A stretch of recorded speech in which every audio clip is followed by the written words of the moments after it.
Assalamualaikum warahmatullahi wabarakatuh. Jumpa lagi dalam acara ngopi, ngobrol pikiran bareng Guys Khalifah. Hari ini saya kedatangan tamu istimewa, Kepala Dinas BPAD DKI Jakarta, yaitu Bapak Reza Pahlavi. Kalau dalam konteks BPAD itu adalah Badan Pengelolaan Aset Daerah, Pak Reza ya. Selamat datang Pak Reza di New Resto Ancol. Sudah meluangkan waktu kemari. Kita ingin ngobrol-ngobrol terkait dengan seputar Pemprov DKI. Teman-teman ngopi bareng, kalau Anda mendengar bahwa selama 4 tahun berturut-turut Pemprov DKI mendapatkan predikat WTP, maka orang yang dibalik layar dalam hal menjadikan DKI itu mendapatkan WTP adalah Pak Reza. Inilah orangnya yang berada di lembaga BPAD. Jadi kita ingin berbicara seputar itu, nanti kemudian bagaimana DKI mengelola aset-asetnya selama ini, bagaimana sistemnya, bagaimana pola pengelolaannya, dan sebagainya.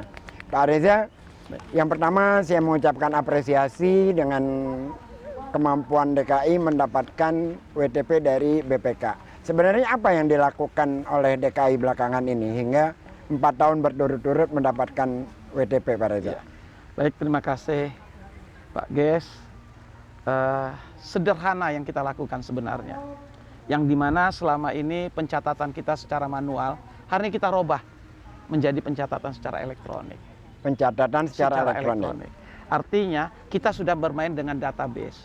Memang kita sadari 2017 terbentuknya BPAD itu adalah sebuah kerjaan yang sangat berat sekali. Yeah. Kita tidak pernah menerima serah terima dari sebelumnya. Pencatatan kita secara manual, datanya antara catatan yang ada di SKPD dengan catatan di kita itu terjadi perbedaan yang luar biasa. Oh, ada perbedaan. Ya karena manual tadi. Karena manual tadi ya. Sehingga kita dengan waktu yang begitu singkat, targetnya Januari terbentuk, maka 3 bulan kita menciptakan sebuah sistem. 3 bulan menciptakan sebuah sistem, yaitu pencatatan aset sistem SIERA. Yang kami lakukan pertama kali yaitu melakukan identifikasi terkait sertifikat-sertifikat yang ada di Pulau Mas yang kami simpan. Sertifikat-sertifikat yang ada di Pulau Mas. Itu dulu yang kami identifikasi. Kemudian karena ada suku badan, kita berkolaborasi dengan suku badan, ngecek kembali.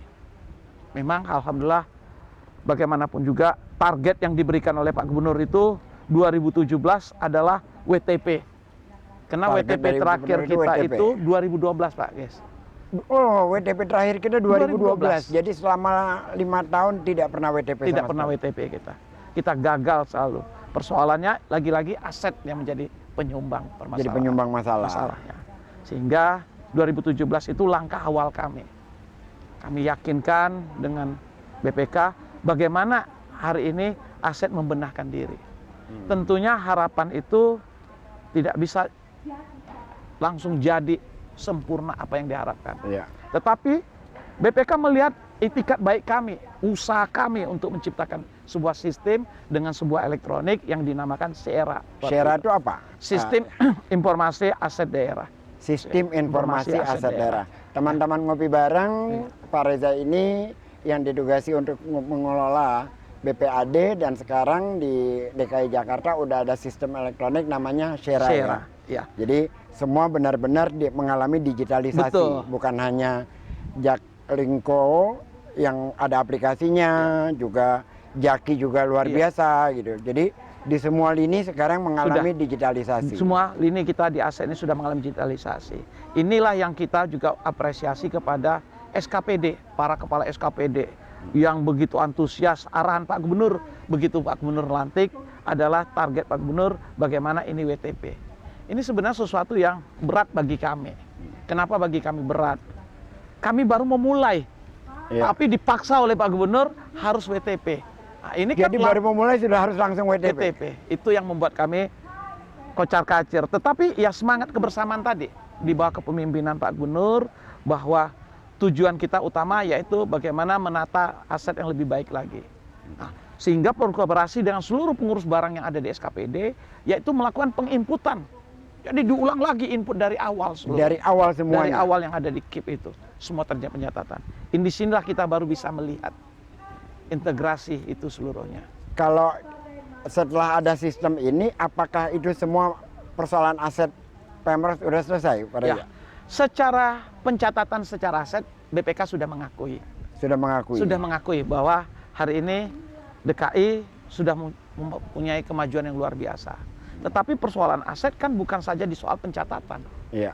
Persoalan lama yang diduduki hari ini, pendudukan aset, perampokan aset, kemudian pengambilan alih oleh mafia-mafia. Hari ini kita jelas sekali, Pak. Tadi pagi saya baru saja mengadakan rapat terkait rencana penertiban sebuah lahan tanah seluas 5.000, yaitu di daerah Condet, Jalan SMP 126. Penertiban aset. Betul. Jumlah 5.000. Iya. Jadi hari ini kebijakan saya, yaitu siapapun yang akan mendudukan aset, apabila kami punya sertifikat, saya akan lapor polisi. Begitu. Iya. Memang kita harus punya keberanian. Ini pun sudah saya lapor ke Pak Gubernur. Saya sudah capek, saya bilang ke Pak Gubernur, Pak, saya sudah terlalu capek, dipanggil terus. Aneh memang di DKI ini. Kita punya tanah, kita punya sertifikat, kita masuk, dilaporin ke polisi. Luar biasa. Luar biasa hari ini. Tetapi hari ini kebijakan saya jelas, seluruh kepala suban saya wajib melaporkan siapapun yang duduk itu, penjarakan saja lagi. Harus begitu, Pak. Kita hari ini harus tegas hari ini. Kemarin ada persoalan yang menghadap Pak Wagub kemarin, yaitu kantor Kelurahan Kalisari. Mantan lurah bermain di sini. Ahli warisnya ingin menggugat DKI. Saya sampaikan sama pengacara beliau, silakan Anda gugat kami. Ya, tetapi kalau saya menang nanti di pengadilan, ingat, saya akan penjarakan Anda. Saya akan penjarakan ahli waris itu dengan delik aduan pemalsuan dokumen. Teman-teman ngopi bareng, sebagaimana kita ketahui bersama bahwa dimanapun, bukan hanya di Jakarta, dimanapun, permasalahan tanah memang menjadi hal yang luar biasa rumitnya, luar biasa peliknya, apalagi perpindahan dokumen dari masa surat-surat dari zaman Belanda yang kita kenal perponding. Betul. Perponding, ada lagi perponding Indonesia dan lain-lain, ada pula girik, ada pula girik adat. Itu penjelasannya lebih panjang memang, dan seringkali itu menjadi abu-abu kadang-kadang walaupun sudah dimiliki oleh Pemprov, tetapi terus bisa dirubah lagi. Ini barusan kasus menarik ini. Jadi mantan lurah dan keluarganya ya. Iya. Terus kalau kita datar dulu Pak Reza ya, itu kan setiap SKPD punya aset. Betul. Nah, semua aset-aset mereka itu dilaporkan. Iya, betul. Ada di sistem kita. Ada di sistem sekarang. Ada di sistem. Termasuk aset-aset pemakaman. Betul. Aset-aset pemakaman semuanya tercatat hari ini. Tercatat Semua hari ini saya sudah paksa seluruh SKPD untuk menyerahkan data-data aset, kemudian menyerahkan sertifikat yang mereka simpan, Pak G. Oh, sertifikat Jadi yang mereka selama simpan. ini mereka tuh pengadaan tanah simpan sendiri. Oh. Nanti kalau kita nggak tanya, ya diam aja. Hari ini nggak, saya akan paksa dan saya ngasih report terus ke Pak Gubernur. SKPD yang mana yang kooperatif dan mana yang tidak kooperatif. Alhamdulillah semuanya kooperatif. Semuanya kooperatif. Terus begini Pak Reza, ada juga permasalahan ya. Sertifikatnya jelas Pemprov punya. Iya. Tanahnya jelas ada, basicnya ada. Tetapi nggak dijaga. Iya. Lantas orang masuk. Betul. Setelah masuk sekian puluh tahun, dia merasa memiliki kan. Karena sudah tinggal lama walaupun secara ilegal. Masalah-masalah seperti itu banyak Pak Reza. Waduh, luar biasa. Inilah yang tadi saya bilang, jalan sebuah lahan 5.000 di jalan SMP 126 Condet, daerah Condet, Batu Ampar, Kelurahan Batu Ampar. Ya ini 20 tahun diduduki. Kasusnya sama Iya. seperti itu. Hari ini saya akan selesaikan Pak Ges. Saya Iya. sudah izin sama Pak Gubernur. Memang kita butuh Pak Ges ketegasan. Kepala aset itu tidak aja hanya sekedar mengkoordinir, tapi saya harus mengambil alih. Ini berawal dari saya lagi menginventarisir, saya punya target penyelesaian terhadap kasus-kasus tanah bermasalah, tetapi hari ini polisi tidak bisa terima laporan saya. Kenapa? Asetnya tercatat di Dinas Pendidikan. Oke. Harus kepala Dinas Pendidikan yang melapor ke polisi. Yang melapor ke Iya. polisi. Hari ini kita lihat, saya sudah kasih waktu 2 minggu, tidak juga lapor, saya minta aset kembalikan ke saya. Alhamdulillah aset itu dikembalikan, baru saya bergerak hari ini. Baru untuk pada saya menentukan. bergerak. Jadi hari ini Pak Ges, apapun tanah DKI yang diduduki oleh masyarakat, insya Allah satu persatu akan kita beresin. Satu persatu akan diberesin. Dan saya tak punya target itu untuk menyelesaikan itu. Selama ini yang sudah beres tanah-tanah di DKI mana aja? Yang saya ingat yang waktu itu sempat minta di daerah Buncit. Iya. Sempat yang saya tahu itu saya baca di Iya. medianya. Iya. Mana-mana saja lagi. Jadi yang sudah aset-aset DKI yang sudah kita kuasai satu ya, Dewi Sartika. Aset kita yang sudah dikuasai 25 tahun, saya ambil alih atas izin Pak Gubernur. Di Hari Dewi gedung Sartika? Dewi Sartika nomor 106, kalau nggak salah. Tepatnya samping Bank BCA. samping Bank BCA. Iya, itu Jalan Dewi Sartika, kita ambil alih. Kemudian suku badan saya mengamankan aset, yaitu satu orang sudah dipenjarakan, yaitu dari BPN, yaitu sertifikat kami, fasum-fasum kami disertifikatkan. Fasum-fasum ini Betul. disertifikatkan. Hari ini. Nah, sekarang kita sudah berkoordinasi dengan Pak Kakanwil untuk membatalkan. Kita koordinasi dengan Kejari. Hari ini saya koordinasi dengan Kejari semua. Dengan Khusus Kejari. Jakarta Barat. Jakarta Barat ini mafianya luar biasa. Hari ini saya terjun juga bekerja sama dengan Kejari. Nah, ini udah berapa ini semua? Udah saya panggil-panggil semuanya. Kita berharap satu persatu. Yang jelas 2 sertifikat kita selamatkan. Ini semua juga berkat kerjasama dengan BPN juga sih, Pak Iya, Ges, iya, bagaimanapun juga. Tetapi lagi-lagi mungkin yang Pak Ges bilang bisa saja pimpinan dengan bawahan berbeda. Nah, ini yang main ini rata-rata kan di bawah semua ini. Di bawah semua. Sama mantan lurah, dan mantan lurahnya sedang menuju ke TSK hari ini. Sedang menuju ke TSK. Betul. Teman-teman ngopi bareng, ini menarik nih punya kepala dinas seperti ini. Karena memang harus seperti itu memang dalam rangka mengamankan aset-aset di Jakarta. Kalau tidak tegas, tidak lugas, maka DKI akan kehilangan asetnya, lalu nanti diperiksa BPK, terus maka yang disalahkan mau tidak mau ya aparat Pemprovnya. Betul. Tapi ketika ketegasan ini berlangsung, kadang-kadang media suka memotretnya sisi yang beda. Betul. Seolah-olah humanis, padahal mengambil hak orang lain juga tidak bisa dibenarkan Betul, secara betul. hukum kan gitu kan. Jadi tidak bisa atas nama kemiskinan lalu menduduki Betul. aset DKI semau-maunya kayak gitu. Nah, problem-problem seperti itu Pak Reza, itu kan kaitannya tidak hanya dengan masyarakat sekitar, tetapi kan ada juga aset-aset DKI yang dipakai atau digunakan oleh pemerintah pusat misalkan. Nah, kalau hal-hal kayak gitu gimana tuh? Ya, memang yang digunakan oleh pemerintah pusat ada mekanisme tersendiri, Ada mekanisme tersendiri. yaitu namanya pinjam pakai. Pak Ges. Pinjam pakai. Itu juga atas persetujuan gubernur. Hari ini tata tertib administrasi sedang saya bangun, di mana setiap 2 tahun sekali itu wajib melakukan revisi atas pola pemanfaatannya, perpanjangan permanfaatannya. Insya Allah kami di BPAD hari ini sudah mulai tertib dengan hal-hal kayak gitu. Sudah Kita akan mulai selalu tertib. mengingatkan selalu. Karena bagaimanapun juga jangan nanti dipakai pemerintah pusat kemudian hilang. Kehilangan jejak kita hari ini. Hari ini kami sedang mengidentifikasi aset-aset yang digunakan oleh kantor KUA. Iya. Jadi kantor KUA itu ternyata sudah menggunakan dari tahun 73 dan dia tidak lapor sama kita. Perbedaan waktu yang begini ini menghilangkan jejak, sehingga hari ini perintah saya, karena waktu itu saya sebagai kepala aset Jakarta Pusat melakukan identifikasi, saya menemukan 4 kantor KUA yang terbengkalai, diduduki orang lain. Saya minta lakukan penertiban, maka kita kembali. Sehingga hari ini perintah saya pada Kasuban, identifikasi seluruh kantor KUA, bahwa kantor KUA itu asetnya adalah milik Pemprov DKI Jakarta. Alhamdulillah hari ini kita identifikasi. Seluruhnya itu milik Pemprov. Betul. Seluruh KUA kantor KUA di KUA Jakarta. di DKI Jakarta. Jadi itu dipinjamkan. Dipinjam pakaikan. Hari ini kita coba administrasinya kita benahi. Administrasinya Iya, benahi. dan itu aset itu kan rata-rata tidak tercatat di kita. Iya. Karena memang kita tidak tahu, kita menyangka itu Kementerian Agama yang punya. Ternyata kita punya. Nah, itulah kita mudah-mudahan. Insya Allah. Itu kan dari satu sisi Pemprov yang benar ya. Iya. Dari situ. Tapi ada juga kita terbuka aja Pak Reza ya, karena kasus-kasus di publik kan ada lagi yang berbeda ya. Betul. Misalkan ada satu tempat di daerah Jakarta Timur.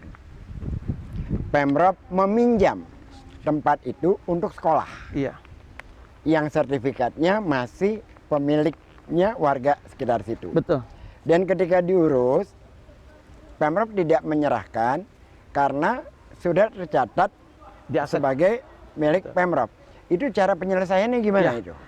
Memang Pak Ges, dengan peraturan Menteri Dalam Negeri dan PP 27 dan perubahannya 28, memang ini yang membuat kita terkunci hari ini Pak Ges. Iya. Ya, Karena kan kalau secara warga ini Iya. kan ketidakadilan sebenarnya. betul. Saya setuju. Padahal dia memiliki sertifikat. Betul. Jadi bukti-bukti otentik dia masih miliki. Iya. Tetapi memang di masa orang tuanya dulu digunakan untuk sekolah ya dia kasih gitu. Memang gini Pak Ges, ini ada perbedaan Pak Ges, perbedaan penafsiran. Dulu informasi yang kita dapat adalah hibah dari orang tua kepada negara. Iya. Tetapi hibah ini yang tidak pernah diurus. Tidak pernah diurus. Kadangkala orang tua dulu kan suka melafazkan Iya. kepada pemerintah, ya saya hibahkan tanah, berpikir untuk ladang amal ibadah untuk orang tuanya. Tetapi kemudian hari ini begitu tanah ini menjadi sebuah harga yang luar biasa, nilai tinggi, ini ada pemain saya rasa Pak Ges. Iya. Saya juga selalu mengingatkan kepada teman-teman, kepada ahli waris, ini orang tua sudah mengibahkan. Arti ladang amal ibadah sudah jalan hari ini. Sudah jalan. Nah, tetapi di satu sisi kalian mau tarik lagi. Saya banyak mencoba menyadari dari sisi keagamaan. Karena bagaimanapun juga Pak Ges, kita juga tidak bisa melepaskan begitu saja Pak Ges dan pencatatan. Betul, secara hati nurani saya berpihak ke sana Pak. Iya. Tetapi secara aturan ternyata dilarang. Secara aturan Dilarang. Nah itu solusinya gimana? Ya, Harus memang tetap lewat pengadilan atau Tetap harus bagaimana? melalui pengadilan. Tetapi kami juga di dalam pengadilan itu tidak melakukan pembantahan besar-besaran. Artinya kami juga yakin bahwa sampai hari ini kami juga tidak punya dokumen. Oh. Kita sampaikan artinya secara apa juga kita ada berapa juga udah kalah juga. Artinya menang ahli waris. Ya. Tetapi Artinya Pemprov sekarang itu tidak ngotot lah Tidak ya. ngotot, Kalau dalam iya. keadaan salah iya, tetap dilepaskan. Cuma cara formalnya harus tetap melalui harus pengadilan. pengadilan Pak. Tetapi juga kami mencari informasi di balik itu Pak Ges. Artinya dulu kan pengadaan tanah ini adalah modelnya kan tidak melalui bank Pak Ges. Dulu namanya DIRAT dulu, Direktorat Pak. Jadi ada DIRAT 1, DIRAT 2, DIRAT 3. Nah, itu DIRAT itulah yang menyerahkan uang kepada lurah biasanya. Lurah yang membeli langsung. Jadi Lurah yang membeli dulu langsung. begitu, di zaman Bang Ali itu begitu semuanya. Jadi DIRAT itu dia membelikan tanah langsung. Nanti transaksi tanah pun di lurah itu juga yang megang sertifikatnya. Transaksinya. Dan dulu transaksi itu bisa lewat camat, Betul. tidak hanya notaris. Betul. Kalau sekarang kan semua lewat notaris. Sehingga Pak Ges, apa yang terjadi yang saya contohkan tadi, Kalisari, itulah salah satu contohnya.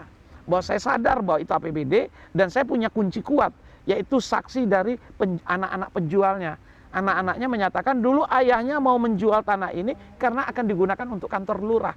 Oh. Tetapi ahli waris lurah menyatakan itu tanah beliau.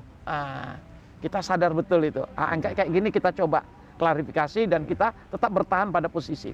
Tetap bertahan dengan posisi karena itu. kita identifikasi itu. Lalu selama 4 tahun ini nggak ada lagi tuh pembelian ulang aset Pemprov. Jadi Insya Allah. membeli Insya Allah. Kita tanah hari yang ini, sesungguhnya tanah Pemprov, terus tiba-tiba dibeli lagi oleh Pemprov, nggak ada. Kan? Insya Allah ini yang kita jaga. Karena sudah Betul. Kita Udah sudah ada sistem. sudah ada tersistem ya. Sudah ya. Sehingga kita hari ini kan sudah terregister semuanya. Dan kita alhamdulillah tahun 2023 ini akan melakukan sensus barang milik daerah. Jadi sensus barang milik daerah itu Pak Ges, itu dilakukan 5 tahun sekali. 5 tahun sekali. Nah, mudah-mudahan ke depan kita berharap asetnya menjadi aset yang lebih tertib lagi Pak. Ges. Aset yang lebih tertib lagi. Teman-teman ngopi bareng, maka seperti kita dengar barusan bahwa ketertiban semakin baik, terus pencatatan semakin baik. Tentu saja hal-hal seperti ini akan membuat para mafia tanah di Jakarta ruangnya semakin sempit, karena kan biasanya mafia itu kan melakukan apabila ada kelemahan-kelemahan di sistem. Betul. Gitu kan. Nah, itulah yang dilakukan selama ini hingga banyak sekali aset-aset Pemprov yang tiba-tiba dikuasai oleh swasta. Dan secara hukum akhirnya juga menang juga. Betul. Dan ini menjadi kerugian untuk DKI. Dan lantas orang yang tidak tahu menau tiba-tiba menjadi maladministrasi terus kena tersangka. Padahal tidak mengetahui sama sekali cara jalannya. Pak Reza, ke depan dalam hal pencatatan aset, dalam hal pemilikan-pemilikan itu, ya, kalau pembelian aset baru di DKI sekarang ini masih berlangsung? Masih sih, kita masih berlangsung sih ya. Tetapi tentunya kita berharap hari ini pembelian tanah itu kita kasih target, yaitu sertifikat harus segera diserahkan kepada kita. Sertifikat, Iya. apa saja sih yang menjadi syarat kalau Pemprov DKI itu membeli aset baru itu? Iya, tentunya syarat untuk beli sebuah kebutuhan tanah itu tentu kita berharap yaitu hanya kebutuhan yang sangat mendesak. Kebutuhan yang Ya, sangat mendesak. Kenapa saya bilang sangat mendesak? Hari ini saya menawarkan kepada seluruh SKPD. Apa yang dibutuhkan saya akan coba penuhi dari Fasos-Fasum. Kita banyak aset kita Fasos-Fasum. Kenapa nggak kita daya gunakan? Fasos-Fasum itu milik Pemprov. Pemprov. DKI. Yang merupakan kewajiban pengembang hari ini. Kewajiban Ya, pengembang. karena itu hari ini kita coba untuk menggerakkan seluruh Fasos-Fasum ini. Terutama Fasos-Fasum yang belum diserah terimakan. Saya terus terang aja Pak Ges, hari ini mungkin musuh saya terlalu banyak hari ini. Teman saya sangat sedikit. Karena apa? Sistem saya main bulldozer. Apa yang disampaikan Pak Ges tadi terkait dengan mafia tanah, bagi saya tidak ada main-main bagi saya. Siapapun yang akan menduduki aset DKI, saya akan lapor sama polisi. Siapapun yang berani menuntut ke DKI, ke pengadilan, dan kami menang, saya akan pidanakan lagi. Itu menjadi syarat utama bagi saya. Agar menimbulkan efek jerah. Betul, Ya? itu yang saya inginkan. Dan seluruh para kasuban saya sudah saya wajibkan 70% ada di lapangan, bukan ada di meja kerja lagi hari ini. Dan semua mereka pasang, saya tadi sudah tanda tangan target kinerja mereka. Apabila seorang kasuban tidak bisa mencapai target, saya akan ganti. Dan saya akan nonjobkan mereka. Jadi di balik kelembutan Pak Anies itu ketegasan itu berjalan ya? Harus Pak. Harus ya. Karena kalau tidak DKI akan kehilangan aset Betul. terus ya. Saya sudah sampaikan ke Pak Gubernur geleng-geleng kepala saja melihat kelakuan saya hari ini. Tapi saya bilang, Pak, kalau orang tidak salah, saya tidak akan penjarakan. Tetapi kalau mereka menduduki aset DKI, karena itu saya melihat aset itu yang saya penjarakan adalah aset-aset yang punya sertifikat, Pak. Yang terhadap ragu yang seperti Bapak tadi, saya tidak akan coba. Karena bagaimana? Kita perlu pendalaman yang lebih dalam lagi.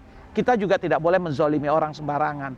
Insya Allah, BPAD Kalau hari ini. secara angka, kira-kira berapa kekayaan Pemprov DKI itu? Oh ya, baik. Secara audited tahun 2020, kekayaan DKI itu 470,43 T. 470,73 T. dua aset itu. Nah, Itu kalau dimasukkan jadi jaminan infrastruktur Jakarta bisa cepat selesai itu di tengah kelangkaan dana sekarang kan, di tengah situasi COVID seperti ini. Dari 747 T inilah yang sekarang Pak Gubernur berpikir pajak adalah sesuatu yang sudah bosan orang hari ini, Pak. Iya. Sehingga aset menjadi primadona untuk dioptimalisasi. Nah, itu yang saya mau tanyakan, bagaimana mengoptimalisasikan aset itu Ya. agar menjadi mekanisme baru dalam pendanaan di DKI. Ya. Apa yang sedang dilakukan, Ya. tuh, Pak? Baik, Pak Ges, kita hari ini sudah membentuk yang namanya sebuah unit layanan BLUD, Badan BLUD. Layanan Umum Daerah, yaitu Jakarta Asset Management Center. Kalau kita lihat pendapatan yang optimalisasi aset oleh Badan Pengelola Aset Daerah, itu tahun 2017 sampai sekarang terjadi penurunan. Itu luar biasa penurunan. Terjadi penurunan. Penurunan pendapatan, yaitu tahun 2017 kita 135 M. Kemudian tahun 2018 157 M. Tahun 2019 kita 51,6 M. Oh, koreksinya 50%. Iya, betul. 2020 51,6 dan tahun 2021 paling menyedihkan bagi kita, yaitu 35,4 M. Maka di bulan Oktober kemarin, Pak Gubernur sudah menyarankan waktu itu perlu dibentuk sebuah kayak elemen kalau di pemerintah pusat, Lembaga Manajemen Aset Negara. Iya. Hari ini sudah terbentuk dan saya sudah lapor ke Pak Gubernur. Dalam 2 bulan pendapatan kami mengalahkan BUMD hari ini, yaitu 207 miliar baru Januari Februari pendapatan kami. Dalam 2 bulan 7 miliar pendapatan kami. 207 miliar pendapatan. Dengan terbentuknya BLUD. Dengan terbentuknya BLUD yang selama ini tidak pernah Tidak pernah terpikirkan. Tidak pernah. terpikirkan. Teman-teman ngopi bareng, kita tanyakan lebih dalam lagi ya, apakah dia main judi atau dia benar-benar lewat mekanisme ekonomi yang luar biasa gitu ya. Karena dari 30 M menjadi 207 M itu angkanya fantastis. Betul. Ini luar biasa sekali prestasinya nih. Ya. Apa yang dilakukan, Pak Reza? Jadi hari ini Itu yang soal judi itu saya bercanda aja ya, itu. jadi kami hari ini melakukan koreksi total terhadap semua PKS yang dulu. Contohnya ada sebuah yayasan di Jakarta Barat. Luasnya kurang lebih 2.700 dia menggunakan aset kami. Yayasan E dan P, saya kepanjangan agak lupa nanti ya. Yayasan ini bergerak dalam bidang pendidikan.